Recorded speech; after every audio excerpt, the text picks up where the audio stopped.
धरती से चांद की दूरी लगभग 3,84,400 किलोमीटर है। पृथ्वी से चांद तक पहुंचने में सबसे कम समय 4 दिन अमेरिका को लगा है। वहीं अगर हम चंद्रयान के रास्ते से चांद पर जाते हैं तो लगभग 40 दिन का समय लगेगा। अगर ये मानकर चले कि हम अमेरिकी स्पेसक्राफ्ट में बैठकर चांद पर जा रहे हैं तो हमें वहां पहुंचने में 4 दिन का समय लगेगा। 4 दिन बाद हम चांद की जमीन पर होंगे। चांद की जमीन पर उतरने के बाद जो हमें सबसे पहले दिखेगा वो है चांद की जमीन। आपको चांद की जमीन उबड़ खाबड़ नजर आएगी। चांद की जमीन पर हर तरफ आपको बड़े बड़े गड्ढे दिखाई देंगे। जब आप चांद की जमीन पर खड़े होकर ऊपर की ओर देखेंगे तो आपको हमारा खूबसूरत ग्रह पृथ्वी नजर आएगा, जिसमें आपको पृथ्वी साफ साफ अपने अक्ष पर घूर्णन करती हुई नजर आएगी, लेकिन आसमान में हमेशा उसकी स्थिरता बनाए रखेगी। अर्थात चांद पर खड़े होकर पृथ्वी को कई वर्षों से अगर हम निहारते रहे तो वह अपनी जगह से टस से मस नहीं होगी।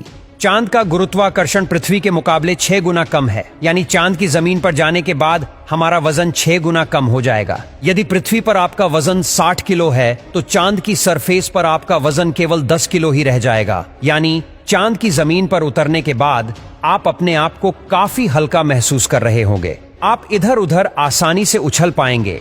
इसी कारण नील आर्मस्ट्रांग जब चांद पर चल रहे थे तब उछल उछल कर चल रहे थे, क्योंकि चांद पर पृथ्वी की तरह चल पाना संभव नहीं है। चांद की सतह पर नील आर्मस्ट्रांग और उनके साथियों के कदमों के निशान आज भी मौजूद है, क्योंकि वहां पर हवा न होने की वजह से वह निशान मिटा नहीं है। फिर थोड़ा चलने के बाद जब आप चांद पर इधर उधर देखोगे तो आपको बहुत सारा कचरा पेपर, बहुत सारे क्षतिग्रस्त सैटेलाइट और बैग्जा मिलेंगे। ये सारा कचरा हम इंसान ने ही फैलाया है। ये कचरा इतना ज्यादा है कि 5 ट्रक भर सकते हैं। चांद पर कचरा और ये पेपर अंतरिक्ष यात्रियों ने फेंके थे, जिसमें उनकी मानव मूत्र और उल्टियां है। अब आप चांद की जमीन पर खड़े हैं तो आपको सबसे ज्यादा खतरा आसमानी मौत का है। चांद का गुरुत्वाकर्षण कम होने की वजह से इसके पास कोई भी वायुमंडल मौजूद नहीं है।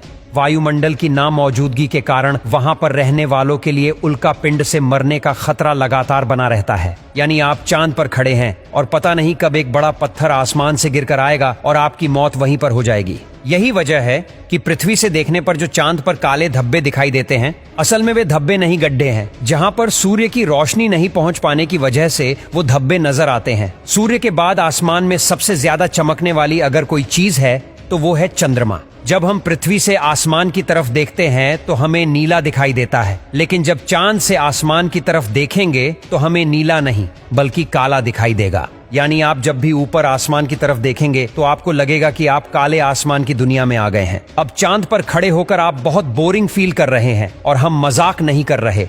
अमेरिकी अंतरिक्ष एजेंसी नासा ने वर्ल्ड रिकॉर्ड में अपना नाम दर्ज करवाते हुए चांद पर वाईफाई की सुविधा उपलब्ध करा दी है, जो कि 3 MBPS तक इंटरनेट स्पीड देता है। यानी आप आराम से चांद पर इंटरनेट चलाकर अपना एंटरटेनमेंट कर सकते हैं। अब आपका मन कर रहा है इंटरनेट तो बहुत हुआ, अब चांद से मैं पृथ्वी पर अपने घर फोन करके बात करता हूँ। आपने फोन मिलाया, फोन लग भी गया, लेकिन ये क्या आप बोल रहे हैं, लेकिन आपकी आवाज मुंह से बाहर नहीं आ रही है। जी हाँ, ये सच है। चांद पर आप कितना भी जोर से चिल्ला लें, आपकी आवाज मुंह से बाहर नहीं आएगी। धरती पर वायु की हमेशा हर जगह उपस्थिति रहती है, लेकिन चंद्रमा का अपना कोई वायुमंडल नहीं है, इसलिए वहां पर ध्वनि तरंगों का संचरण सामान्य रूप से संभव नहीं है। यदि आप चंद्रमा पर किसी को पुकार कर बुलाना चाहेंगे तो उस तक आपकी आवाज नहीं पहुंच पाएगी।